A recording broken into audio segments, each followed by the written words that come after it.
Come and listen to my story about a man named Jed. A poor mountaineer barely kept his family fed. And then one day he was shooting at some food, and up through the ground come a bubbling crude oil, that is, black gold, Texas tea.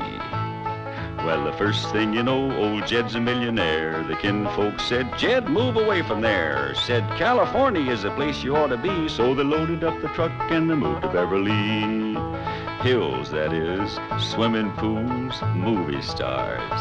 The Beverly Hillbillies.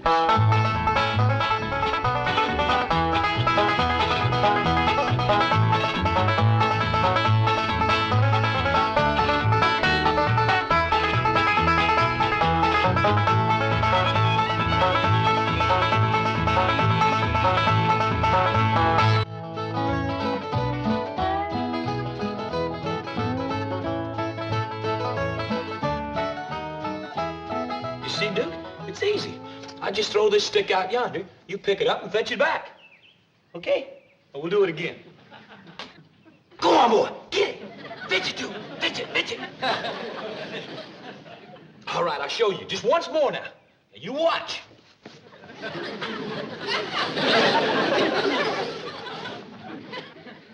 Catch on, Duke? Catch on, boy? Do it once more. Fetch it, Duke. Get it. Come on. Get it. Shucks. You know something, Uncle Jed? That there is a real dumb dog. Well, I don't think he's so dumb, Jethro. He just learned you how to fetch sticks for him. But the dog is the one that's supposed to do the fetching. Why, there's a fella down the street that has a dog that fetches sticks for him all day. Well, next time you want some sticks fetched, go down the street and let that dog fetch them. He just don't care nothing about it. Some top bottle tops running around. Jed, do you want some victuals today? I do, Granny. I've worked up a right smart appetite fetching sticks for old Duke. See, Jed, that's the trouble around here. The critters are taking over. Ellie Mae has done made pets out of everything but my pickled turnips. What's we gonna do for victuals? Hey, I remember something Mr. Drysdale told us when we first moved in here. What's that? He said anytime Granny didn't feel like cooking, there was some folks that'd fetch food over to us. Here in Beverly Hills? Yes, ma'am. All you gotta do is call them on the telephone and tell them what you want. Well, doggies. That's mighty neighborly. You recall her name, Jethro? Let's see. Cater. We call her first name? It's a woman. Beverly. Beverly Caterer? Must be a widder woman. They's the best cook, Ted. They have more time. Well, let's call up the widder and see what she's got cooking today. Now, just a minute, Jed. I want it made clear that I'm going to do something for her in return. Oh, naturally. We don't take charity. Come on, Duke. Let's try it again. Oh, howdy, Miss Operator. This here is Jed Clampett. I'm wanting to call a widder caterer. Beverly's a Christian name. I don't rightly know what her late husband was called. Anyway, she's the one that cooks the food and takes it around to folks. Yes, ma'am, that's it. Beverly Caterer. Oh, caterers, is it? More than one. Looks like the widder's got some young'uns to help her. That's good, Jed. Most times they leave home, just when you... Well, thank you, ma'am. What was that you saying, Granny? I was saying that most times the young'uns leave home, just about the time that you're... Well, howdy to you, Miss Beverly Caterer. This here is Jed Clampett. Sounds like a right friendly woman. Howdy, Beverly, this here's Granny. I'm a widow myself. And I was just saying to Jed, it's nice when the young'uns stay home to help you. So many times they leave just when you need 'em most. I'll let you women folks talk about the victuals, but first I just want to say if you ever need a fence mended or well dug or any heavy work at all, you just call on Jethro and me. Now, here's Granny. Beverly, what you got on the back of the stove this morning? I don't want to put you to no extra trouble. Huh? Well, me, I'm partial to baked possum, but we'll take jowls or fatback or sowbelly, any kind of meat'll pleasure us considerably. What's that? Bunch of nuts. Well, you can send them along. And I'll tell you right now, the critters will get the bulk of them. Now tell me something we can do for you, honey. Do what?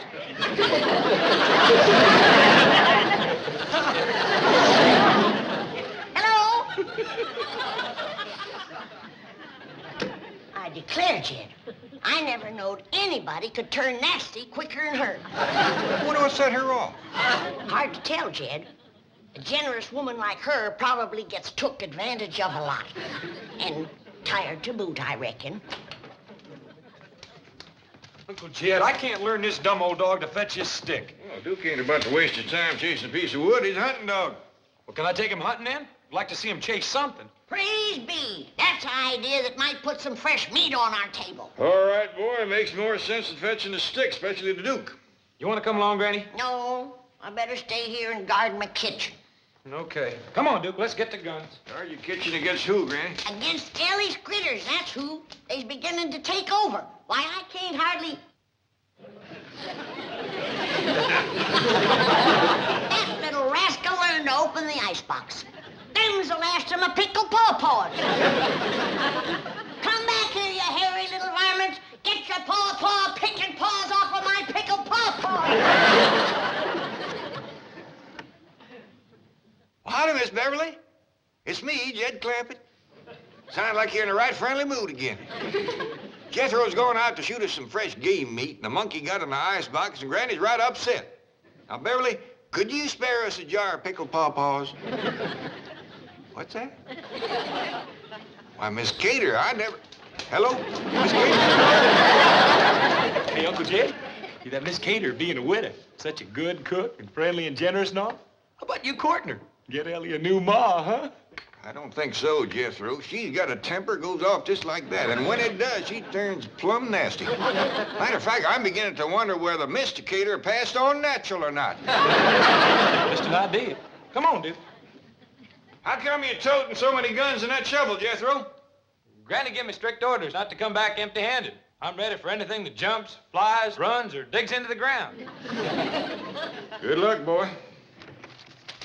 Oh, gee, thank goodness you're back. I didn't want to disturb you at the meeting, but your wife has been calling frantically. Oh, that woman gets hysterical over nothing. What's it now? Well, it seems there's a kangaroo in your backyard. You see, the slightest little... What? What? A kangaroo? Where did it come from? Australia. That's the only continent where... Oh, I know that. How did it get in my backyard? Well, your wife was rather incoherent, but Ravenswood said it's from the Second National Bank of Melbourne. Second National Bank. Oh, that's where Gene Sandbloom was transferred to from... That explains his Christmas card. May I share the humor of the situation, Chief? Well, I sent him an alligator wallet, so he said he was going to send me a kangaroo pouch. Kangaroo pouch. On the hoof, as it were. Mr. Sandbloom does have a sense of humor. Yes, we'll have the zoo pick it up. I'll call Margaret. Mr. Drysdale's office? Oh, Ravenswood. Uh-huh. Mm-hmm. Good, I'll tell Mr. Drysdale. Oh, and don't worry about the kangaroo. The zoo will take care of it. Right. Cheerio. Ravenswood has your wife under sedation, and she's resting comfortably. Oh, good.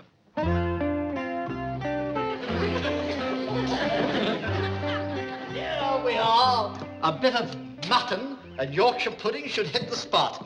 You may be from down under, but we're all part of the empire. Oh, drat. The zoo must have already come for you.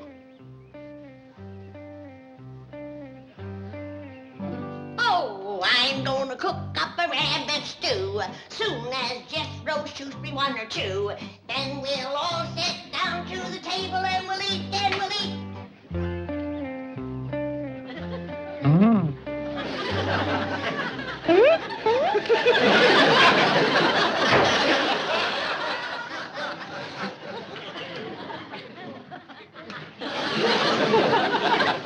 How's it going, Granny? Kid, did Jethro leave to go hunting yet? Yep.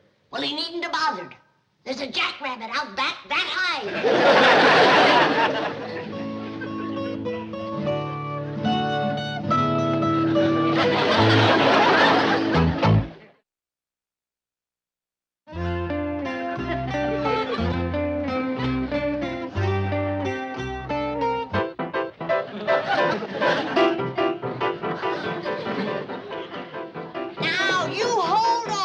Clampett. I tell you, I ain't touched a drop. And there is a giant jackrabbit out in our backyard, and it is this high. Granny, you and me has seen some good-sized jacks in our day, but not 5 foot tall. Kid, there's a lot of things we never seen back home that we are seeing out here. And that's one of them. A piano playing, icebox opener, paw Filford ape. All right, Granny. I'll go take a look at your jackrabbit.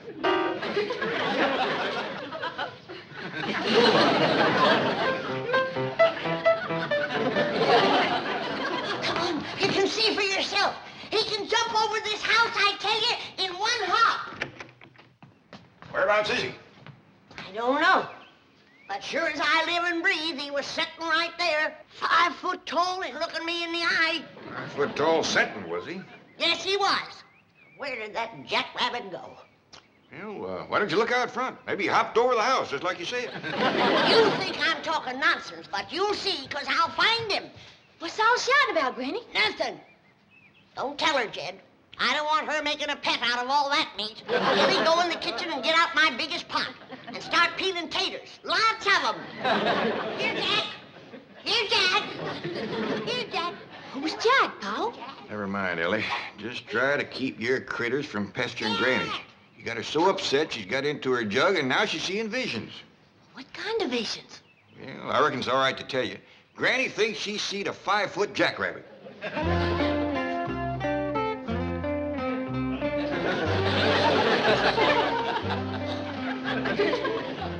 Howdy, Mr. Jackrabbit. The weather's turned off real nice, ain't it? There's some mighty fine clover out there on the lawn if you want to fatten up. I mean, if you're hungry. Don't you go away. There's somebody I want you to meet. I'll be right back. Jed, come a running. I found him. Come quick.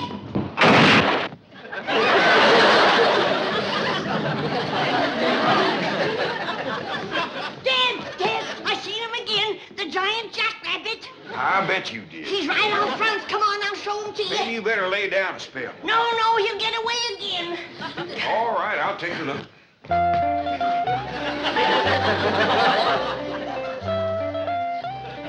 You see him, Jed? I lost my glasses. But he must be out there somewhere. Well, yeah, I see him. Is he out on the lawn eating clover? Great big old pink jackrabbit. Pink! Now, don't get upset. There's other colors, too. There's a blue one, there's a green one. Here comes one with purple polka dots. I wish I could see him. What's that you say, Mr. Jackrabbit? All right, I'll tell her. He says he thinks you ought to go in and lay down. Yeah, I think I better had Jed. Howdy, Miss Jane. Oh, Jethro! And you got a wonderful surprise. But why do you look so worried, noble beast? Because I can't find no good hunting place, that's why. And Granny gave the strict orders to bring home some meat. Oh, Jethro, food should never be a problem to people of your means.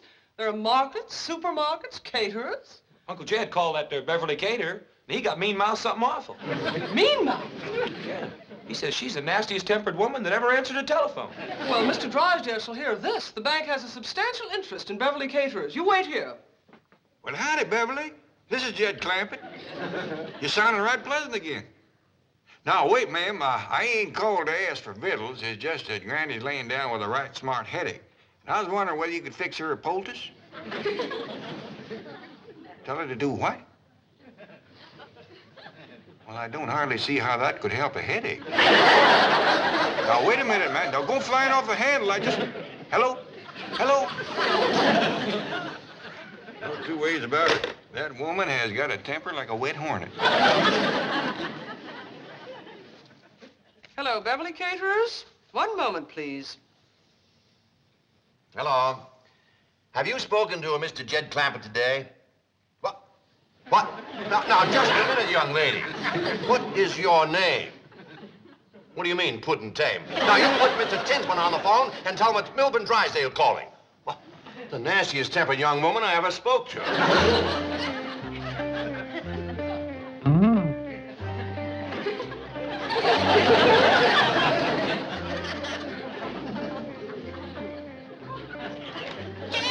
Jed,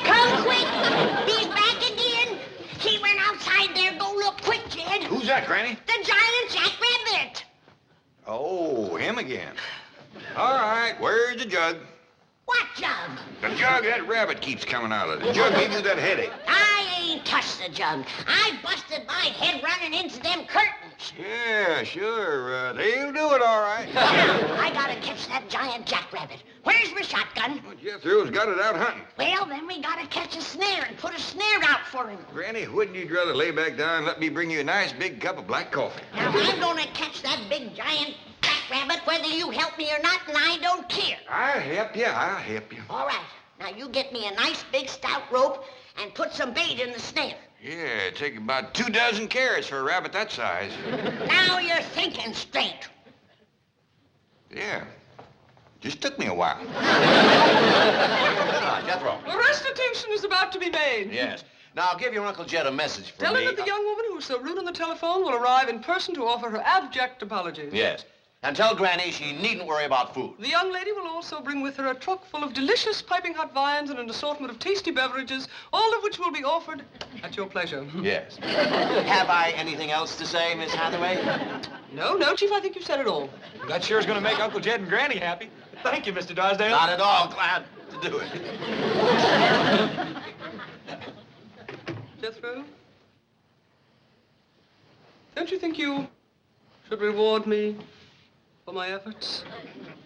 Well, all I got with me is a nickel and 2 pennies, but you can have that. There are other ways for a handsome young man to reward a young lady. There is?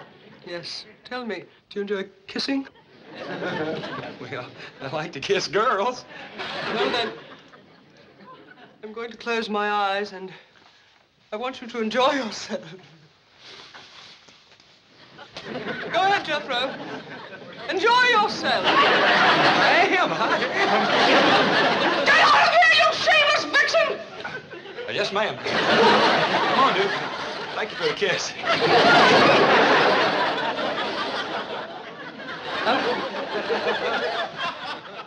Now, let's see. If I was to tie another rope onto the bottom of that limb, pull it down, and then take my loop and put some carrots in it.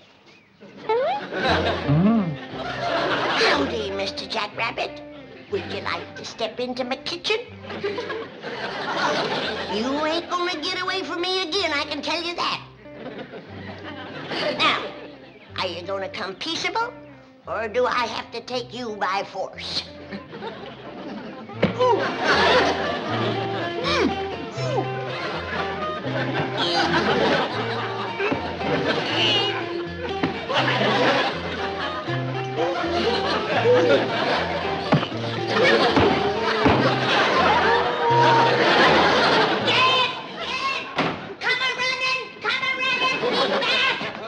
Quieten down, Granny. What's the matter now? The giant Jackrabbit. I had him cornered, but he fist-fought me. Fist fought you. Yes, he did. Now you go outside and belt him upside the jaw.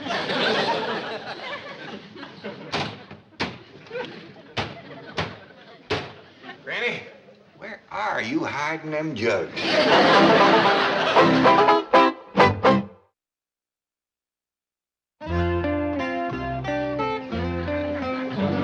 Oh, I'm gonna cook up a rabbit stew, and one giant rabbit will more than do.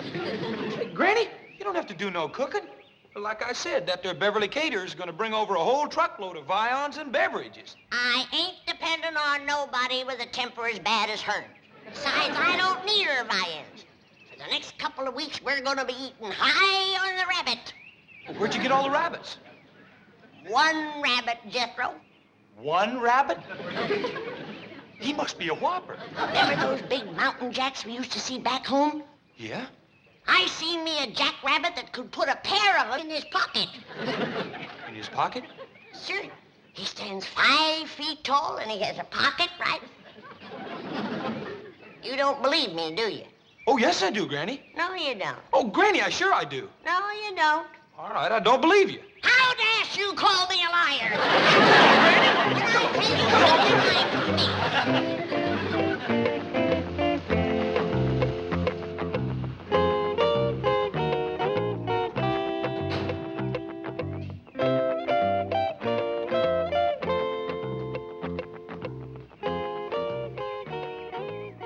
Mr. Tinsman, do I have to face Mr. Clampett all by myself? Yes, you do. You're the one who insulted him on the phone. And you're the one he'll expect an apology from. But he talked like a nut. Miss Billington, a man as rich as Mr. Clampett may talk like an eccentric, but never like a nut. I sure hope he'll forgive me. He'll forgive you. If he's anywhere between 15 and 95, he'll forgive you. I'll take the food round to the kitchen.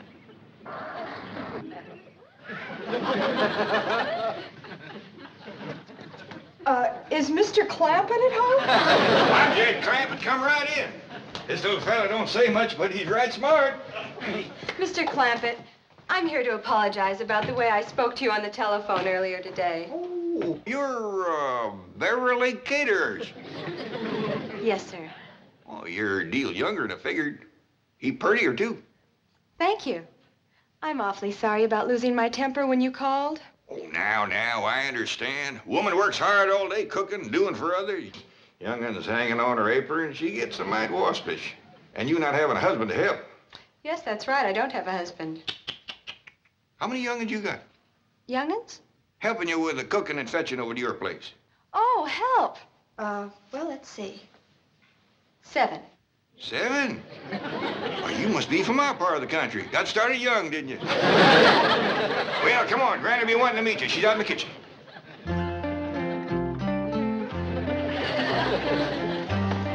gotcha, you big overgrown rascal. Now you're coming into the house to show you to Jed.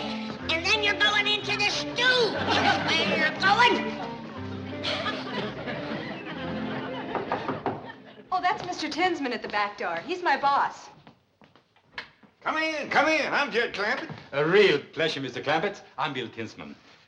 I hope everything has been straightened out and that Beverly Caterers will always be welcome in your home. Why, you bet you're lying. This is a mighty fine young woman. She says you're her boss. That is right. I own Beverly Caterers. What the dickens you say?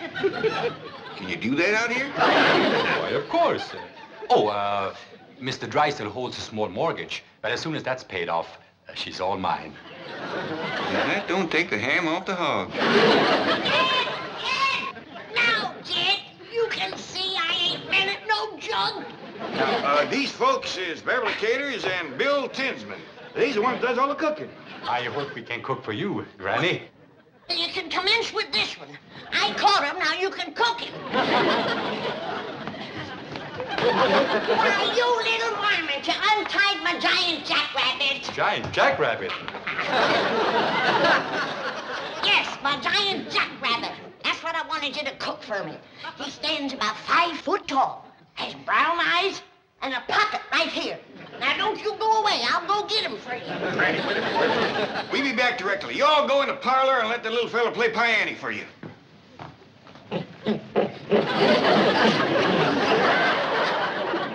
You say eccentric? I still say nuts. I say you're right. Let's get out of here. I can't understand it. He was free. Why should he return?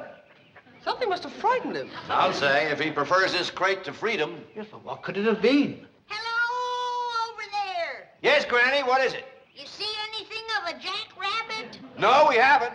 You won't find any jackrabbits in Beverly Hills, Granny. I'll telephone the zoo, sir. I say there's a giant jackrabbit around here someplace, and I'm going to find him if it's the last thing I ever do. Sure you are, Granny. Now, come in, lay down, and I'm going to get that nice Beverly Caters to make a poultice for your head. Granny! Granny, you caught something in your snire. See, Jed wanted to tell you. What'd she catch, Ellie? Jethro! Hey, Uncle Jed, cut me down!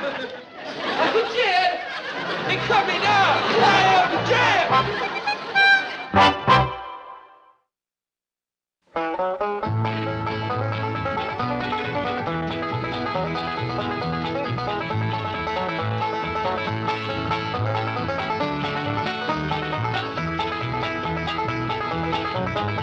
Well, now it's time to say goodbye to Jed and all his kin.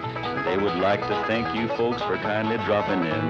You're all invited back next week to this locality to have a heaping helping of their hospitality. Hillbilly, that is. Set a spell. Take your shoes off. You all come back now. Here?